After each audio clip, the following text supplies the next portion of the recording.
দাও খোদা দাও আমায় আবার ওমর দারাজ দিল। আসসালামু আলাইকুম রহমতুল্লাহ। কবি আসাদ বিন হাফিজ ভাই আসলে শুধু কবি বললে ভুল হবে, তিনি একজন সাংস্কৃতিক আন্দোলনের যোদ্ধা, সাইমুম শিল্পী গোষ্ঠীর সাবেক পরিচালক। আমি সাইমুম শিল্পী গোষ্ঠীতে ছিলাম, সেই সুবাদে তার সাথে আমার প্রচুর যাতায়াত ছিল। তখন প্রতি মাসে আমরা অ্যালবাম বের করার চেষ্টা করতাম, ইসলামী সঙ্গীতের অ্যালবাম বের করার চেষ্টা করতাম। তার একটা বৈশিষ্ট্য ছিল, তিনি যা লেখেন সেগুলোর পাণ্ডুলিপিগুলো উনি সংরক্ষণ করেন। এটা হচ্ছে একটা ভালো দিক। আমরা যারা যারা টুকটাক লেখালেখি করি, আমরা আসলে গুরুত্ব দেই না লেখাগুলোর।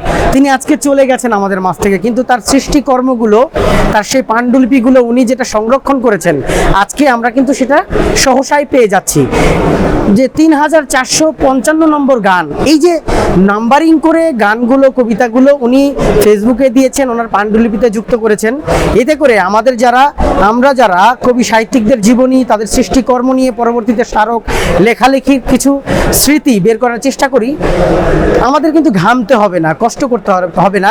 উনি কিন্তু এই জিনিসটা করে গিয়েছেন।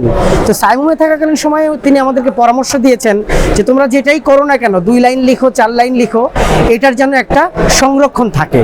এই সংরক্ষণটা আমাদের হয়ে ওঠে না বলে আমরা হাজার হাজার গান লিখি, সুর করি, কবিতা লিখি, আমাদের একটা সময় হারিয়ে যায়। তার কিন্তু হারাবে না ইনশাল্লাহ, তার সৃষ্টিকর্মগুলো থেকে যাবে।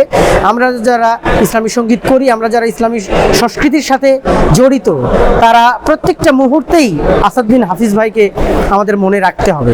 তার সেই বিখ্যাত গান, আমি 2 লাইন বলে আমি আমার কথা শেষ করব। এটা সবাই জানেন, আমি গাচ্ছি, আপনারাও আশা করছি গুনগুন করে আমাদের সাথে গাবেন ইনশাআল্লাহ। দাও খোদা দাও আমায় আবার ওমর দারাজ দিল।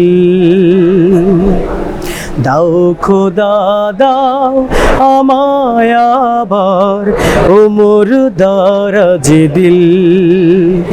দাও আলীর মতো বীর সেনানি, আলীর মতো বীর সেনানি, জাগাতে নিখিল। দাও খোদা দাও আমায় আবার ওমর দারাজ দিল। দাও খোদা দাও আমায় আবার ওমর দারাজ দিল।